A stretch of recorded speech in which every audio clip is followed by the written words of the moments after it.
So what I see right now is that there is some chatter. There is some chatter, so I understand that some people have felt unwelcome. Hey, Mom. Thank you for being here, Mom. I wanted to make sure we had at least a few people in the audience, so thanks for being here. But there's been plenty of times where we have felt unwelcome, and that's what we're trying to solve today. So you are in the right spot. Welcome to Intentional Design. And can you also change the slide to our QR code so you can find us later? And so in our brief time together, we're going to talk about how to create intentional design. But first, I think we need to define the problem. And it's hard for us to imagine what's it like to be a Muslim transgender person in a wheelchair going to a conference in Florida, right? We can't really understand what this is going to be like, but we also know that there are layers of obstacles, layers and layers and layers. And so for this to be welcoming, we actually have to be very intentional. So think about this. Let's say marketing. Let's think of a industry meeting just coming up. And all the marketing are 30-somethings. They look like supermodels, and they're white males. How many of you relate to that? Okay. Funny. So marketing is really important, and I want to share with you an example that Legos is doing. Legos has a new campaign, and they have these new minifigures, and what they did is last year they conducted this study, and they found out there was an overwhelming response to have more diversity. So now they have different color skin tones, as well as Down syndrome and different numbers of limbs, and there is also a dog that is in a wheelchair. So if a toy company is doing this, shouldn't we in the event industry? Yes, we should. So that is what we're trying to solve today. So let's first start with our land acknowledgement. So we acknowledge that our event is on the stolen Coast Salish land, specifically the ancestral land of the Suquamish, Duwamish, and Stillaquamish and Muckleshoot people. So we offer land acknowledgements because native land was taken by force, so we could colonize and make the United States. So this is the first step in opposing the systemic oppression and historic erasure of Native people and Native land ownership. So how many of you have been at an event that has had a land acknowledgement? Okay, probably half of you. So some of you who haven't, this is pretty much a standard in Seattle. I have not seen it in the event industry, but outside of the event industry, we always do land acknowledgements. So we will have a resource page so you can learn more about that. That's another way you could be more inclusive. This is also recorded because not everybody can be here physically. And there also will be a transcript. So I need this page so I can say what my name is. So my name is Jolene Jang, and some of you, like Monique, knew me from like 20 years ago in my fund specialist days. So I'm doing some different things now. Now I'm going to start with the visual descriptions. So we do this both in person and virtually so people with low vision can have a better understanding of who's talking. So I am a middle-aged Asian American, and I'm wearing this pink suit, and my hair is kind of messy loose curls. I am ethnically Japanese and Chinese and Swedish, and I came from these two in the front. So Chinese and Swedish, so my mom is Japanese. And I'm culturally Japanese American. I use she and her. And most of my time, in my 26 years, I have done a lot of team building and bringing people together and bringing smiles. I'm doing something different now. And with the rash of attacks of Asian Americans, on Asian Americans, I now talk about the plight of Asian Americans and how to be inclusive. So with that, let me introduce our first panelist. So DC Evans, and she was the recent award winner of the Emerald City Applause Awards People's Choice. So please introduce yourself. Thank you. I'm DC Evans. I'm the owner of Kind & Company Events. We're an event management company here in Seattle. We help nonprofits, corporate events, and social events do their fundraisers because we all need some fun.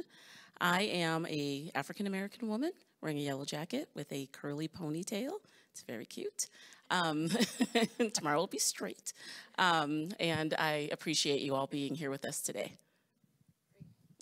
I want to say something about Gary. So Gary Murakami, he is the recent winner of the Visionary Award, PCMA Visionary Award for the Groundbreaker.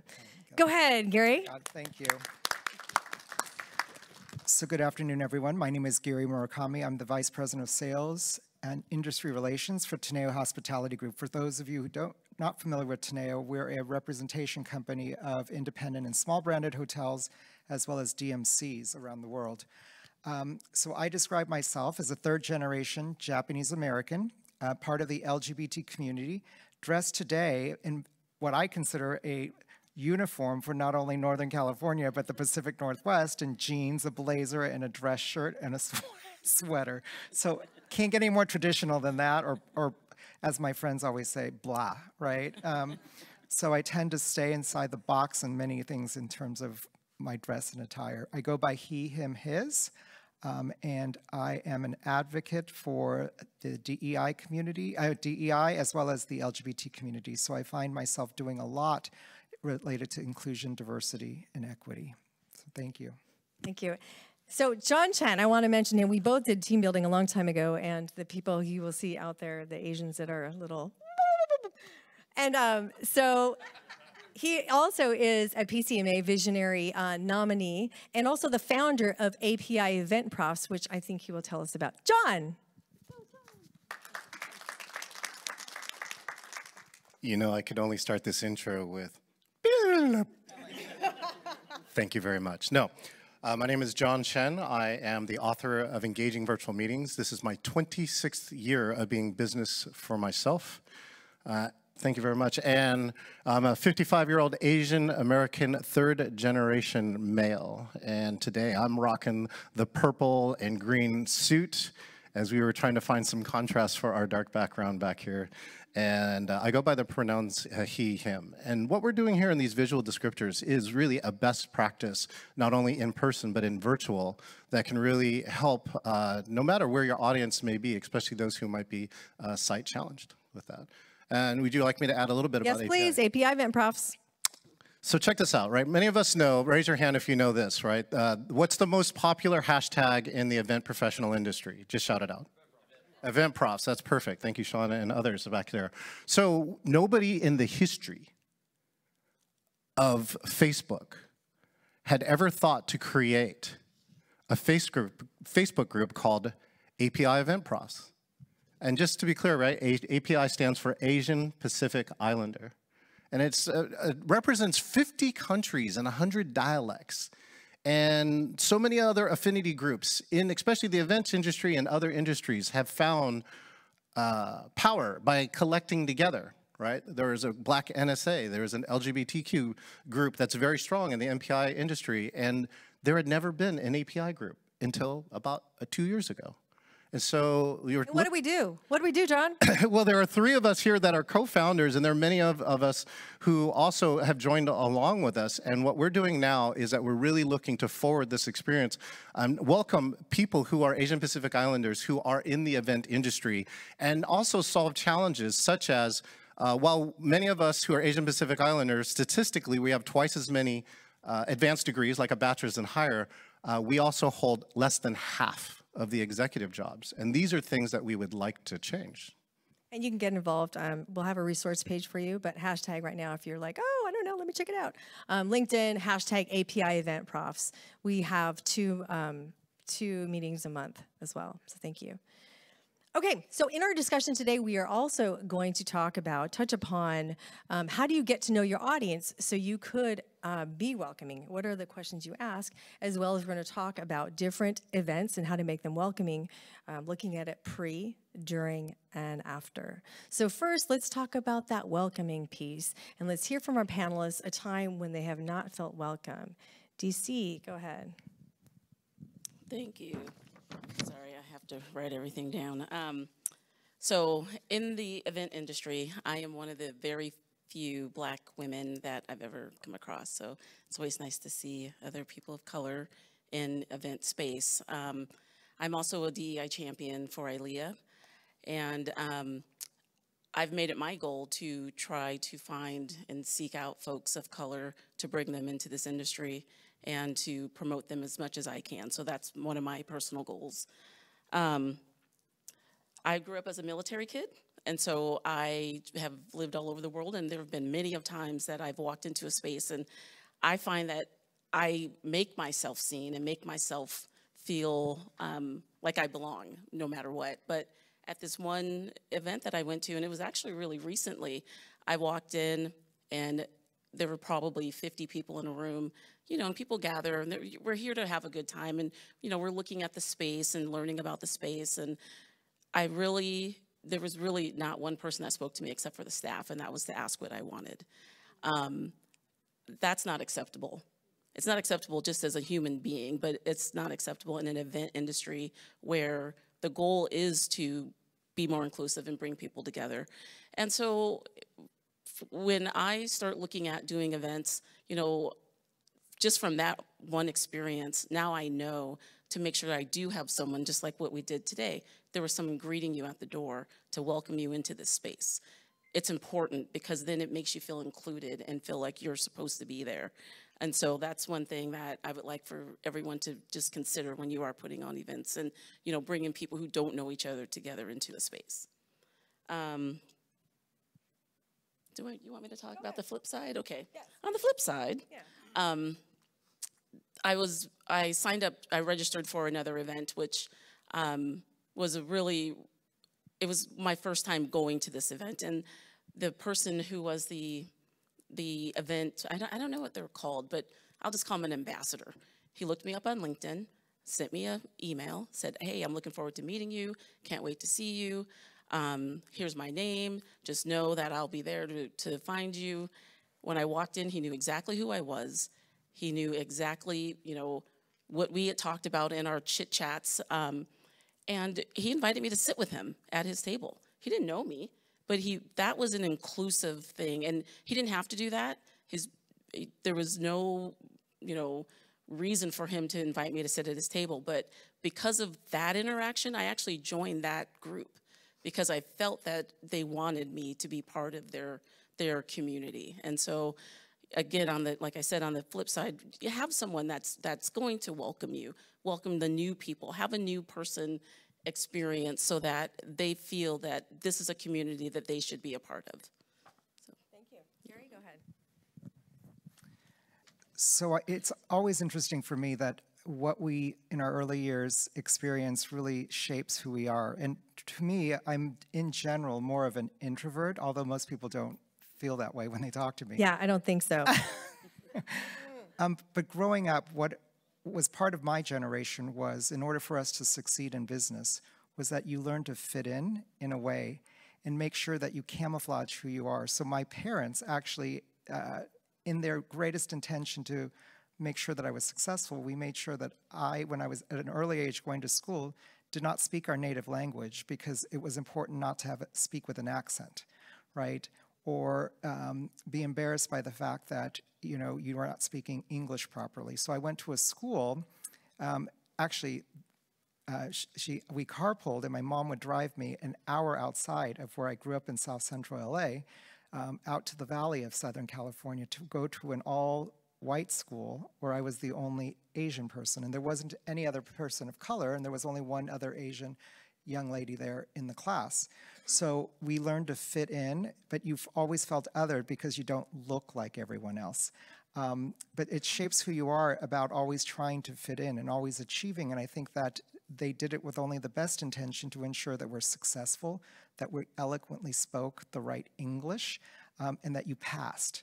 And I think that many of us in the Asian culture figure out a way to blend and to make sure that we are part of the greater community and not so much make waves in many ways. So that's my upbringing. So I find that many of the things I've done in my career were to find ways to ensure that I was successful, or you overachieve on things in order to be more successful than everyone else, because that just elevated oneself in that way. And just speaking on the other side of it, knowing that, you know, where I felt welcome was, I mentioned to you I'm part of the LGBT community, and I realized that somebody was forming a meeting professionals association focused on the LGBT, so I picked up the phone and literally said, what is this community of people that are just like me? And when you walk into a room of people that are like you feel very instantly like you found your family. It's a very weird thing when you walk into a reception and you're like, oh my God, I found everybody that, you know, I need to find. And so I've become very active. I was an advisory board member, and I'm a founding advisory board member for this association that now has more than 2,000 people. But similar to that, we're trying to find opportunities for us to find space. And I think DC mentioned it, it's about finding space. So when we create and execute meetings, we have to think about it for finding the space for people and where they can find others that can find space. So I feel that that was a really aha moment for me. And so when we build our LGBT MPA, we are creating communities. It's really interesting. The LGBT community is an intersection of many different communities, right? Of different color, gender. So what we want to do is create that welcoming environment. And John was mentioning, you know, the API event profs. It's, yes, we want to find the others that are API in the organization, but we need the allies. It's the same with our LGBT association. Allies are truly the most powerful members in our association, is because they are able to be sometimes see different perspectives and bring a whole different access that sometimes we don't have. So that's kind of a little bit of the othered and now where we find welcome. Thank you. Thank you so much, Gary, because that leads to, you know, some of the work that we do with this. Like, I want to give a shout out to Stuart Butler and also Cascadia last year, because one of the things that we've done, if you want to do anything, right, just think about which affinity group you are a part of, and go look at a speaker list, and then start counting through the list, and then say, does this list percentage-wise represent the audience of which the community that it comes from? And in both cases, at the time that we counted, when it was early published, there was 0 API representation. And we went to both leaders in both groups. And this is why, like, the 4 of us are here in front of you right now. And so this is why I'm going to add on to Gary's allyship, right? If you're not Asian Pacific Islander, but you do care about these issues, and whatever group you're affiliated with, that you feel like you want to be an ally too, we need your help, because in our ally is Joan Eisenstadt, right? She's been in the industry a long time. And she's one of our allies, and I was actually working as a producer on one of the conferences, and even I missed it. I just didn't count, right? I was in the middle of doing more, you know, what I thought were the important things, like let's run some rehearsal meetings, let's do some planning, let's do some other parts. And she was the one who pointed out to me, and she is a white Jewish woman who we're forever indebted to in some ways, because she shared that. And over this time I've done this work over the last 2 years, I realized how important allies are. Joan also nominated 3 of us, Jolene, Gary, and myself, for the PCMA Visionary Awards, of which the 3 of us made the finalist list. And we're just happy that we can represent, and I'm happy to announce too that Gary made it to the final stage of that process. Yeah, thank you, Gary. So I'm also going to add to the other pieces here too, which is I'll take the virtual perspective. So first off, how many of you are loving this in-person reunion, hug fest, right? You're getting to see people. Good, right? Almost universal. That's great. And then how many of you have taken a virtual meeting in the last month? There we go. So I just want to talk about welcoming and unwelcoming on virtual. I once got invited to a BIPOC, which is Black, Indigenous, People of Color meetup of like training and learning professionals here in the Puget Sound region. And one of my new tells is that if I log into a meeting, right, it's like 5 minutes to go, and it says, the host has another meeting in progress. Or, the host has not started the meeting. I know this meeting's just about to be a train wreck. Right? I'm gonna share a train wreck with you, because you know that means they're not on, no one's prepared, right? It'd be like inviting someone to your house, right, and not cleaning up and not doing anything, and like 5 minutes to go, you knock on the door, and they're like, "Who are you?" Yeah, oh, you're here. So then what happened was then the meeting then suddenly started, and the host wasn't there. right? I looked through the attendee list, and it's like the attendee list said, there's nobody who is host. I'm like, how did this meeting start? So they have that, there's a switch. You can actually turn on a switch that says you can allow people to start joining, but the host is not there. So there are like 8 or 9 of us, right? We're all Black, Indigenous people of color hanging around here trying to meet. Well, none of us know each other. And so we're confused. It's chaos. We do self-organize, so we actually, like a bunch of us are leaders, so we're like, well, let's introduce yourself. So let's say Rocco's one of the people here, and we start introducing, and so Rocco starts introducing. He says, hi, my name is Rocco. I'm this. The meeting completely stops. Just flat out ends at that point. And then all of our emails go ding. Oh, this meeting has been canceled because due to technical difficulties. No kidding. Right. And that was our introduction to a networking group where we were all expecting to connect to people like us. I haven't been back to that meeting. And the inverse is, in a virtual meeting, you know, use the waiting room so that you can prep. No one wants to see you fix your mic or do your makeup, right, this close to the camera when everyone's here. So use the waiting experience, I see that. Oh, yes.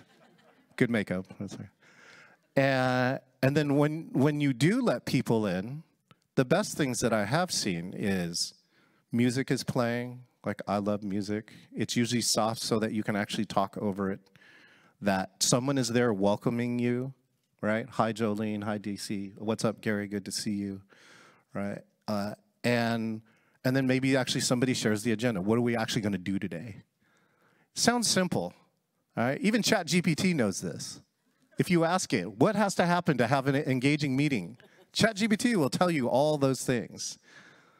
And yet there are so many people who still don't do them. So those are the things that I would like to see in a virtual meeting. Thanks, Jolie. Thank you.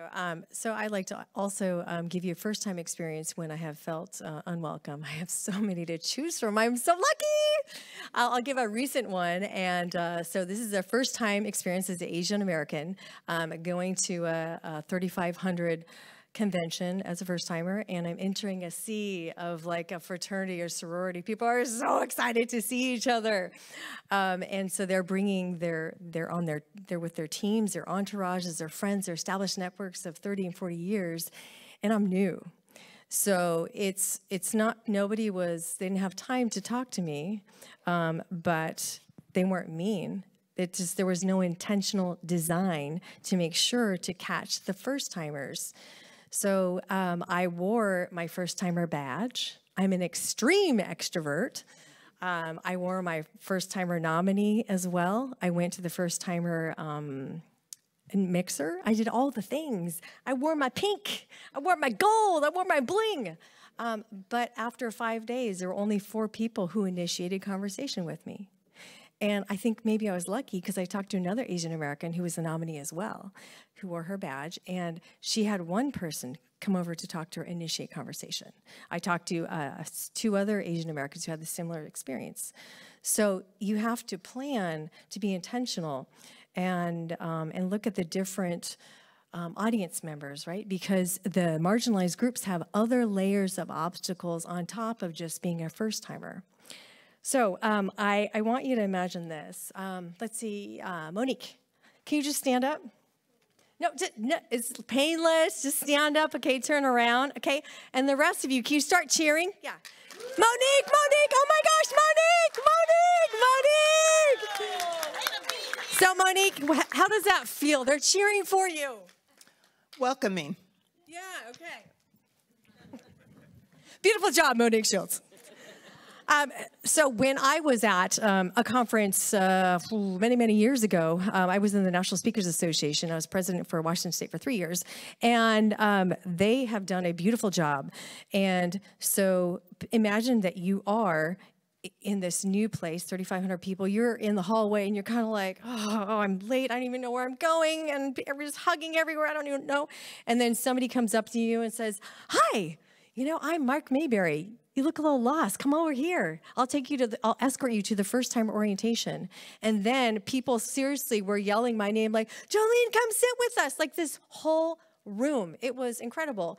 And what happened with this first time orientation, there's maybe 75 people there. The president was there, the board members, and they're sitting at your table and you're meeting everybody at your table and they're telling you what to expect.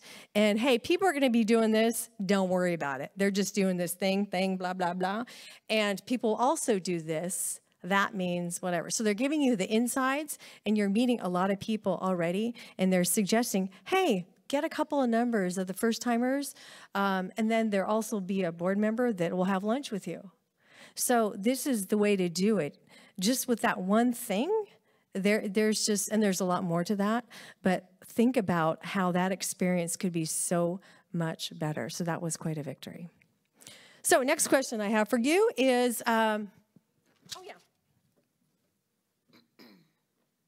we've heard a number of these perspectives. Just think of all the perspectives that we're not hearing, that don't have this opportunity that we asked to get.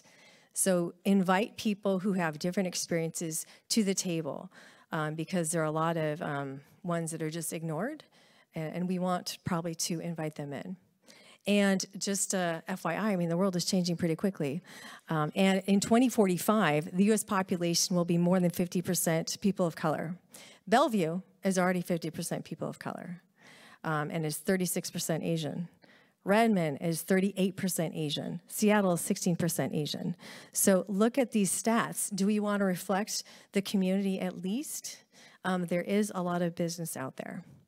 So let's now just talk about how do you get to know your audience? If we want to make them feel welcome, how do you get to know who they are? Any of you? John? Wow. Yeah, I'll take this one.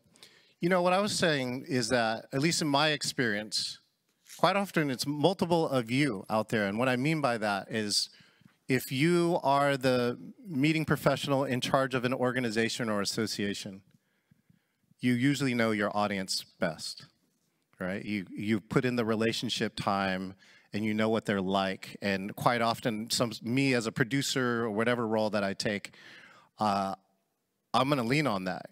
And so, for instance, some groups are really fun, right? Like if you take MPI and you put a dance floor out there and it's after hours, you're probably going to see a bunch of people dancing. But there's other groups where they're like, that's not the culture of the group.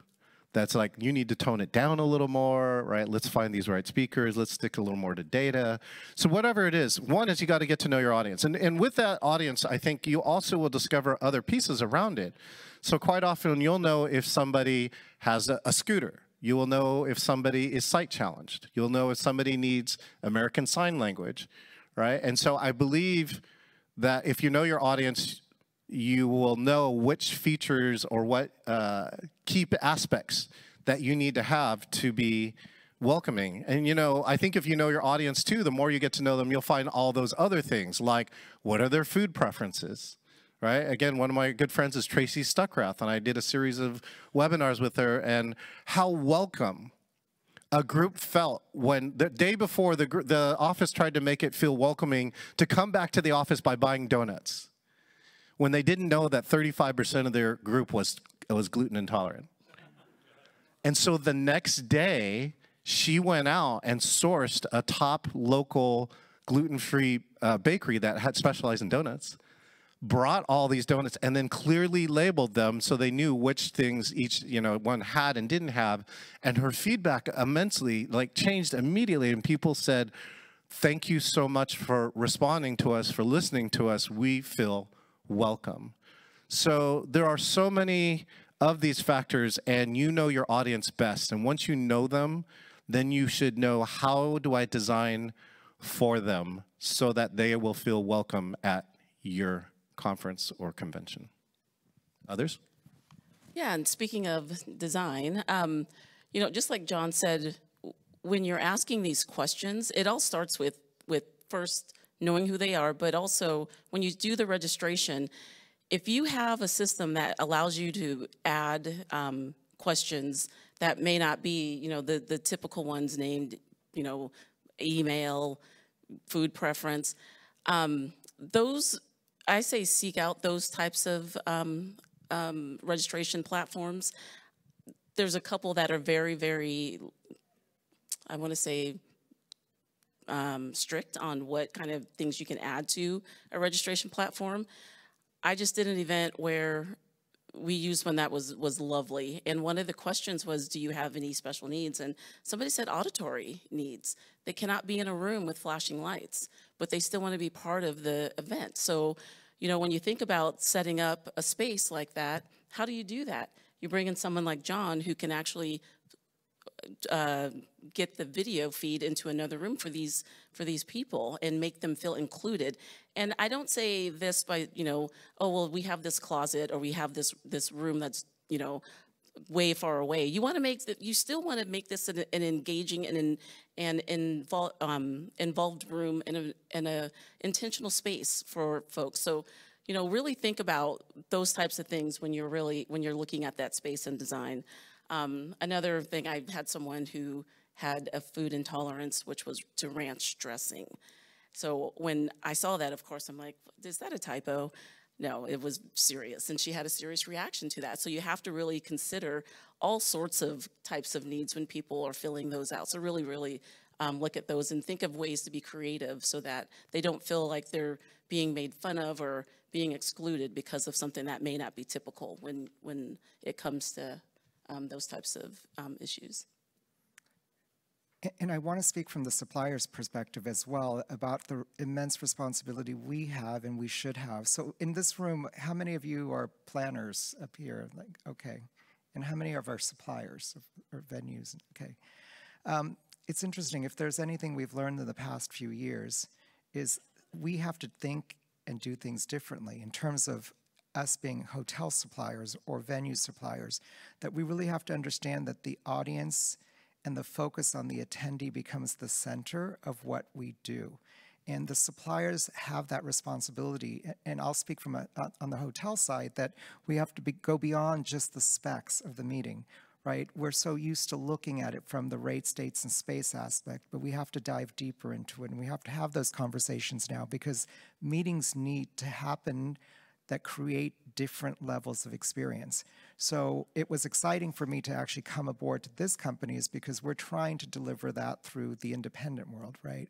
But more than that, it's about understanding that audience. What is it that they need? What do they need to achieve? There's a very big difference when you look at a program. Is this an incentive program? Is this a retreat? Right? What environment are you setting? Are these people coming together for the first time? So the supplier has to facilitate that, and we have to work better with our meeting professional clients to understand what. And so if you hear the suppliers asking you these questions, it's not to delay the process in any way, but to really understand what they can do to facilitate and create those experiences in that environment for it. So that's why the importance of understanding that audience becomes critical to the success of that program, because we all have the rates, dates, and space, right? But it has to go beyond that now in terms of what we offer as suppliers. Nice rhyme, thanks. Just rolled right off the tongue. I wanted to say a couple of questions as Asian inclusion consultant. What I ask is, what is it I'm going to ask? Oh, what else? Who else is at the convention center or the hotel? I was just at the Gaylord in DC last week, and if I knew if there was any overlap with this one particular other group, I would have canceled my trip. Because I wouldn't have felt safe. The president of this one group wanted to cancel PBS for introducing an Asian American puppet. So the beliefs of this particular group, I just absolutely would not feel safe. So, and there are a lot of different opposing systems out there and different groups. So who is sharing that same space? So that's something I would ask. And do you have any Asian Americans in attendance, or do you want any? Because safety is an issue. So for example, many of you know that March is Women's History Month, and it's Brain Injury Month. Maybe Kim Lee knows that in nursing. But you may not know that today is the 2nd anniversary of the Atlanta murders of the Asian Americans. And so right now, I'm here today, but there are a lot of different events, not celebrating, but talking about resilience and how to survive out there. And so many people don't know that Asian Americans are attacked every single day. And so that's why this does matter. So if you want to attract Asian Americans to your event, know that there are some layers, and security may be one of them. When I went to this other event, I thought, you know what? I'll just go ahead and stay in the hotel. I'll go to the events that are in the hotel because I don't know what's out there and I don't know anybody. So let's just keep it here. So, and you may have, besides Asian Americans, there may be other groups that may not feel comfortable because sometimes they're a target of hate. So those are a couple questions that I make sure to ask. And I would say for the next question is, what other factors can you think of to be intentionally inclusive around pre and during and post? And for example, John mentioned that looking at panels, when you are going to a conference, and Joan trained us, Joan Eisenstadt, to look, ooh, all white. And I'm also looking, are there any Asian Americans? And I got a scholarship to go to this conference, and I had to, the first thing I did is I went to the website. Is there anybody who looks like me? And out of the 30, 40 pictures, none of them. And then looking, 0 out of 73 speakers look like Asian Americans. And then I went to the leadership where there were a few. So that marketing is really important. Reflect, I mean, if you want to bring in new different groups, then you need to reflect that. And let's say you don't have any Asian Americans, might you want, because Asian Americans are growing at the fastest rate and have the fastest growing buying power, so there is, make the highest incomes, there is a benefit, a financial benefit. So DC, do you want to talk about? Yeah. So what I look for pre-event is I try to always make sure that there's an accessibility for folks with ADA, issues. And I had shared this before, but, I did an event that when we did our site visit, one of the things was, do you have an elevator? Is there a way for folks that, have mobility issues, can they make it to the event without feeling like they're othered? And they were like, oh yeah, we have an elevator, it's right out back. They would just park their car and wheel up and push the button and it comes up to the space. I'm like, okay, if that's what you have, we're gonna go with it. Well, then on event day, we get there and we're doing our pre-event walkthrough, and the elevator's broken.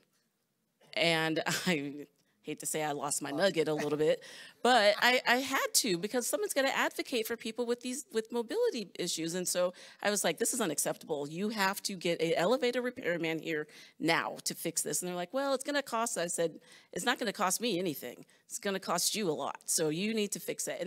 And they did. And because of that, the 2 people, it's only 2 people, but for those 2 people, it was a very big deal.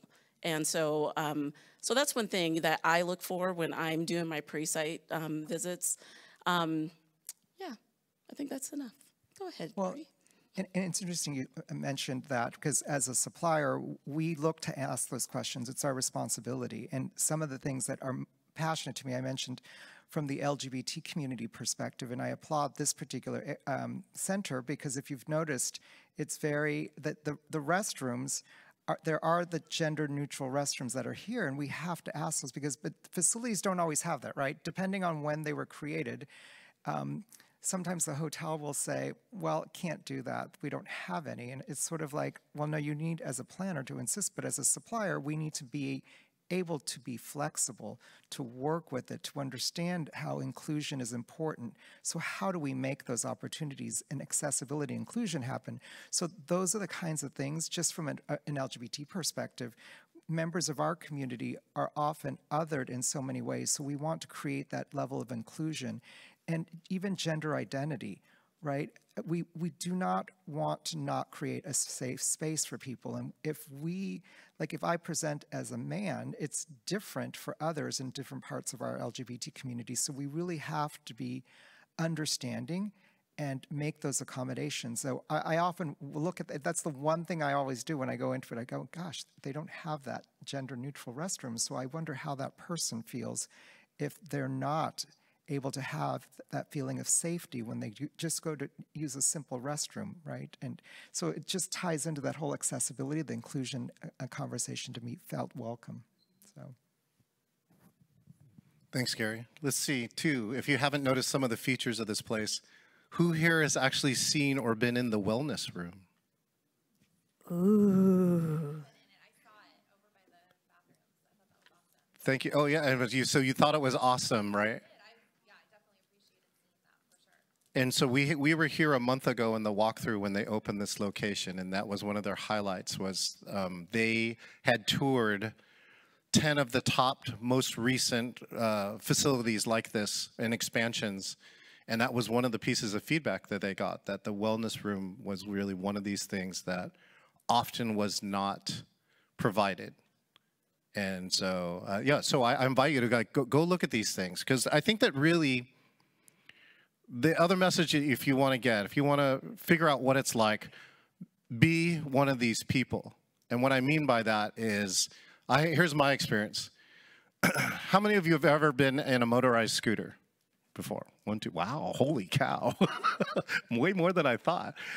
I once had an injury. I had a leg injury and I was on crutches, and I was about to do a 6-day conference at the Las Vegas Cosmopolitan.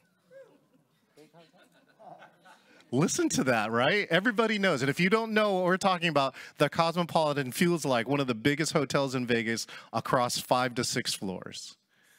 And imagine now crutching 30,000 steps a day.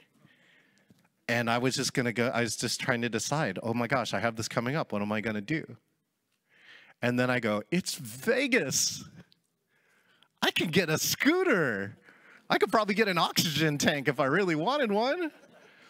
And so I called the hotel, and they're like, yeah, sure, here's a scooter for a week, $130. I'm like, it's amazing. What happened after that, I feel like, was one of the best educations I ever got. From simple things like at Starbucks, the way they had arranged the stanchions to go through the line, it was impossible for me to do a U-turn to get to my coffee. To the stares that I got being a 50-year-old looking like relatively healthy male in a scooter going, what the hell? Like, you can just hear the internal conversations. Who are you? And like, what the hell are you doing in that scooter? All right, and just picture the scene, right? There's probably about 12 people in the elevator, and they part the seas like Moses. And then they like let you in. And then they all kind of stare at you. And then they stare away, like, because it's elevator music going, I'm not supposed to look, right? And now, you don't know which one. Do you see, like, am I supposed to be here or am I supposed to be invisible? I don't know.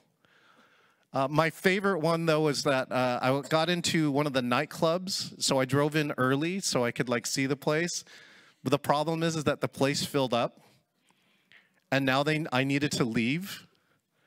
And so literally they had 2 bouncers move people out of my way to drive a scooter out of one of Las Vegas's Cosmopolitan's nightclub. But what was great about that experience is that I learned so much about what would an attendee feel like if they were in a scooter. So simple things. Another one, I'm going to go back to Tracy Stuckerath, who said, go to your food and beverage.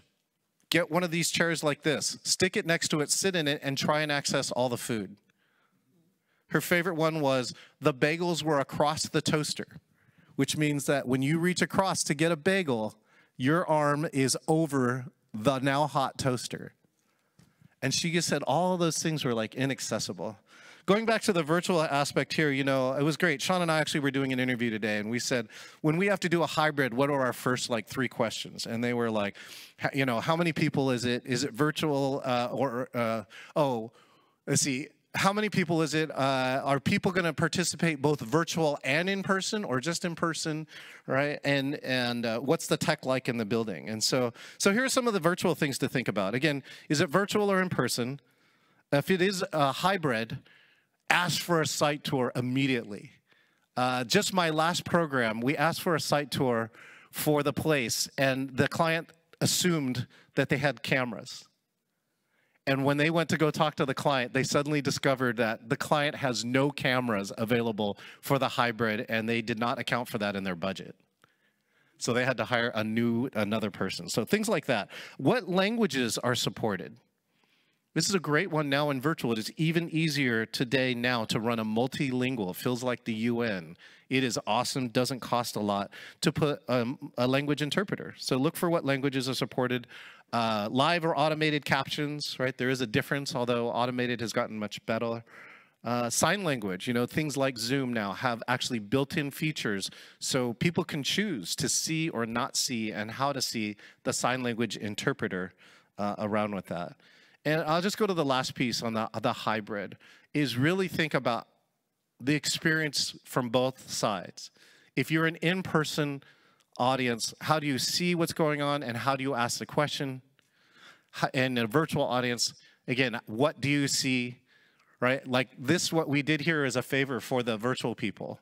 We felt these were a little too, not bright enough, so we brought our own lighting to enhance this even more, ideally for the virtual audience. That was something done for them.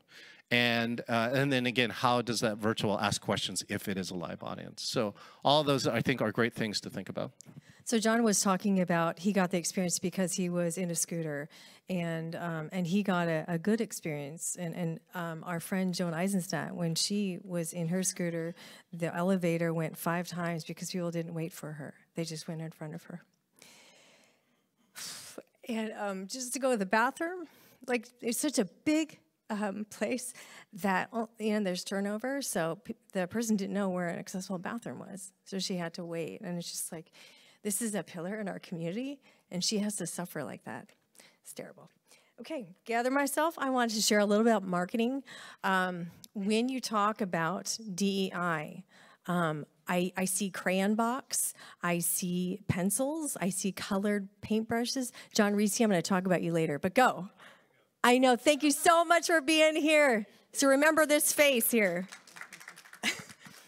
So when you think of diversity, equity, inclusion, humanize us, right? Not by a crayon box or pencils or paintbrushes. Try and use real faces. There's people in this room, we have different faces. So that's something, because many of us are dehumanized, so try and use actual humans to represent real humans. And then I was going to mention speakers. So in terms of using welcoming languages, when you say, oh, why don't you take a stab at it? Take a shot at it. As an Asian American who reports on stabbings of Asian Americans, when I hear stab, I envision the person, the Asian I saw stabbed yesterday. And when I hear shot, I think of the black person that was shot by the cop the other day. So when you think of language, I use violent language all the time because I'm talking about violence, but think about your words, because it can be kind of triggering, and I imagine visions for that. Jolene, can I add one here? Go ahead. I got challenged 3 years ago to get rid of guys from the stage, and I think I'm very close and successful for it. So think about the times when you've heard either yourself or other speakers, hey guys, right? I have tried very hard to remove that from all of my pieces, and that's a very simple, intangible thing to do, but watch how prevalent it still is today. Thanks, Jolene. True. And to add to that, when as speakers, so what I'm saying, like at an event, maybe you're doing some speaker training and you have some guidelines for your speakers, have them use different names instead of Bob, Gary, and my dad's name, and Don. How about Ileana and Tung and Nok and other names that people are not familiar with them, to get more familiar. So because people can't say, for example, the last name Nguyen, if you can Nguyen, that if you can say that Nguyen, then that's like 70% of the Vietnamese people in the entire world. And if you are a recruiter, you're going to sound a little bit more culturally competent. And Seattle, it is important because it is pretty Asian here. Other things to share with speakers: pronounce names correctly. Make the effort. Make the effort to make a mistake in order to show you respect. I practice Kolani, Xolani. So that is the Swahili name in South Africa. I had him record it. I watched his mouth. I mean, this is a different situation, but I practiced for like 2 months to be able to click at the same time. Make the effort, and because I would say a lot of Asians and many others, they just let themselves be renamed because it's too hard. It's too hard. And so give them respect to try and pronounce their names.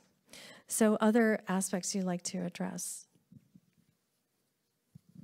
One thing I just wanted to say is when you're looking at site visits, I missed this part, sorry.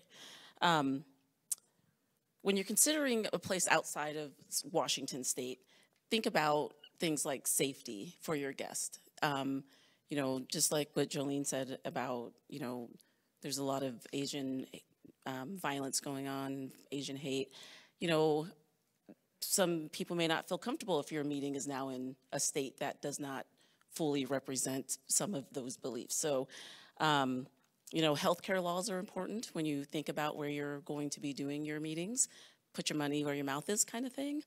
ADA laws, not everybody has the same thing that Seattle has. LGBTQ laws are not the same everywhere. And so I just want to say, think about those things when you are considering where to take your group, because it does, intentionality does matter when you are looking for these places. And you may make the news also. If something happens at your hotel, you may make the news that, anyways, okay. Well, and it's interesting you mentioned that about where we choose to do our meetings. And as an industry, and as someone who's been involved in different industry organizations, we as an industry do not advocate boycotts and bans in general because it's not a great practice to do.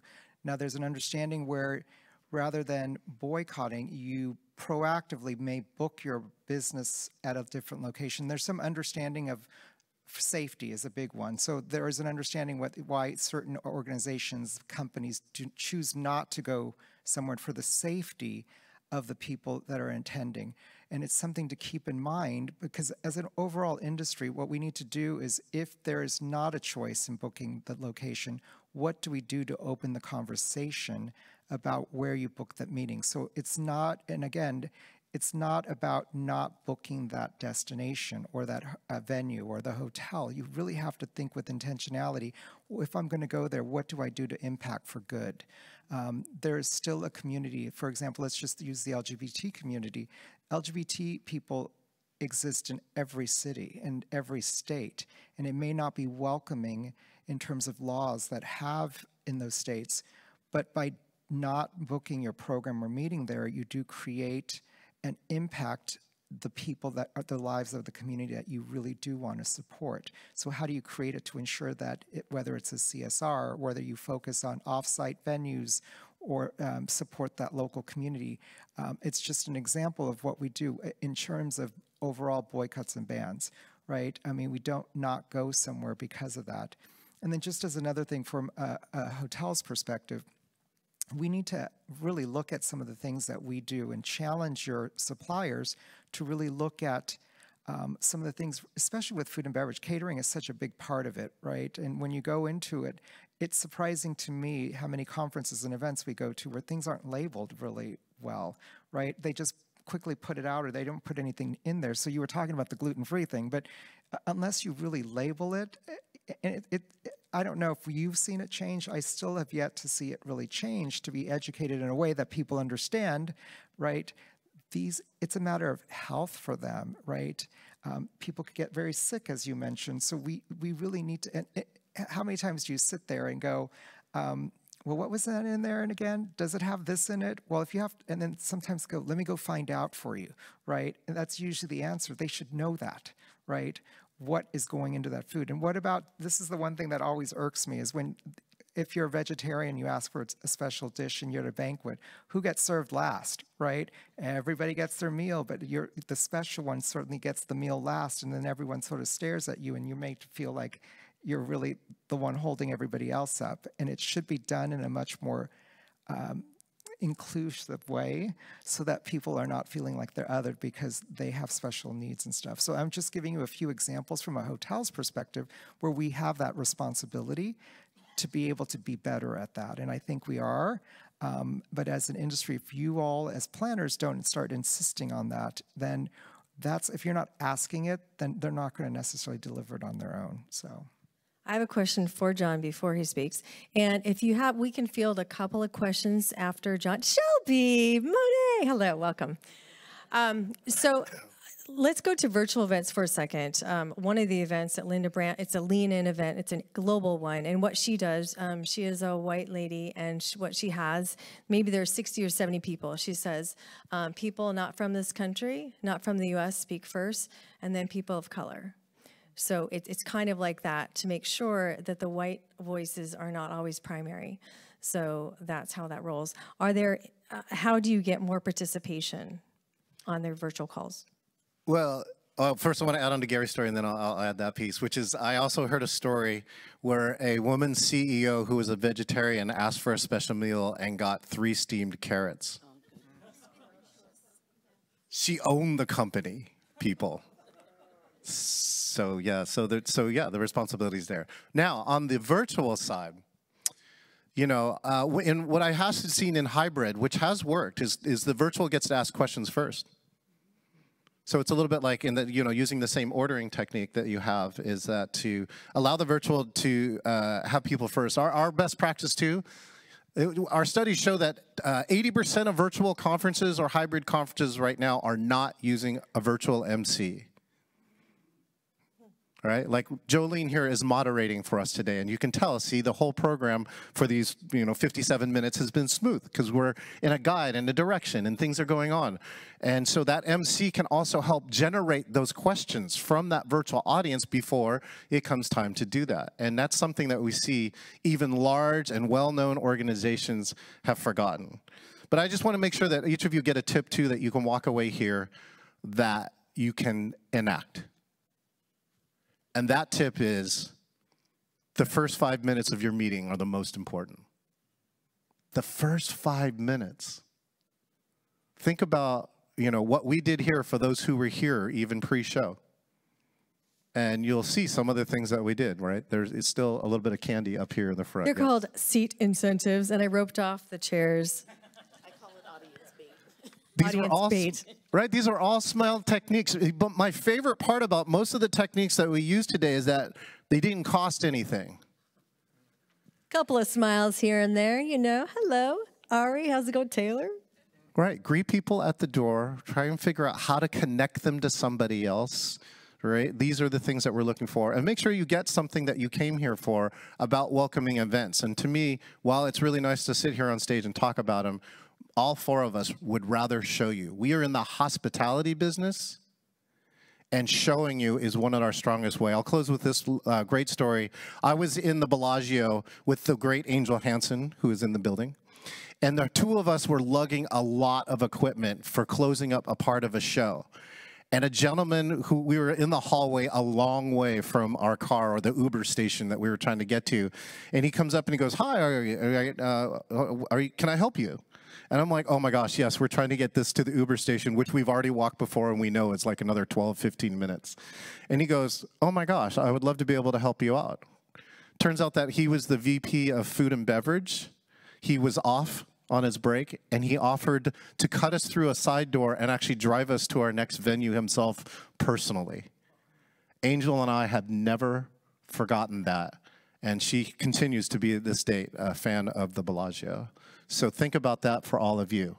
What are you doing in your first 5 minutes, and what could you do even better when we see you next time? Jolene? Thank you. So think of your last things you'd like to share. And I wanted to mention how to make something welcoming with people power. And I was so lucky when I was going to that big convention. We have Sean in the audience. Raise your hand, okay? And then we had John Reese, the tall guy who was here, both AV guys who have been in the business for a very long time. And before I went to that event, I felt so comfortable. It was 4 hours. We were talking about all sorts of stuff, and I was listening. And they also share with me stories of growing up, because people who are inclusive and inviting, it's their parents who have shaped them a lot of the times. And I got to hear who they are, and I felt very safe. And throughout the convention, they came over and chatted with me, spent time with me, introduced me to people. And Gary Murakami, oh my goodness, butterfly popping around. It's just like a dose of Gary. I just met 10 people, and then he's very like, talks everybody up, and so everybody feels all happy and like, woo! And so these are some folks who made my trip so much better, because it would have been terrible from my experience. Even though it was a good event, my personal experience was hard, right? But having people like Sean and John and Murakami out there just lifted me up and, kind of held it in there. Sure. So I just want to say, for my own self, intentionality matters, inclusion matters. Look around. This is our community. Get to know each other. Take a moment to meet someone new. I know this is the end of the event, but when you're out networking and meeting people in our industry, take a moment to get to know some of the other people that you may not have had a chance to meet before, and be intentional with your vendor selection, with your industry partners. There are people out there that are struggling, that could use a little help, that people don't know about. And, take a moment to meet someone that you may not have ever had the opportunity to meet before, and bring them into your community, into your network. And you might find a new friend for life. And just for me, just as a comment to close, my comment is about think about it as a journey. Right? When we're creating welcoming meetings, or you're designing your meeting, you don't have to go and be all the way on the spectrum. Any step that you take on this journey moves us towards more inclusive and more welcoming meetings. So take that first step and know that it's a journey. So and you'll get to the destination of creating that. So I encourage you to take that journey forward.